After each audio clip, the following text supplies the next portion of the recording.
Hello, everyone. Today, I'm excited to share how you can immigrate to Canada through the Atlantic Immigration Program. This program helps employers in Canada's Atlantic provinces, Nova Scotia, New Brunswick, Newfoundland and Labrador, and Prince Edward Island, hire skilled workers and international graduates. Who can apply?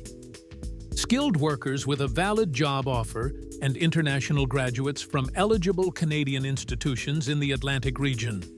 You must meet education, work experience, and language requirements to qualify. First, secure a job offer from a designated employer in an Atlantic province. Then, get a settlement plan with help from a designated service provider. Your employer will endorse your application before you apply for permanent residency through IRCC. The benefits? A faster pathway to permanent residency and a chance to live in welcoming Atlantic communities.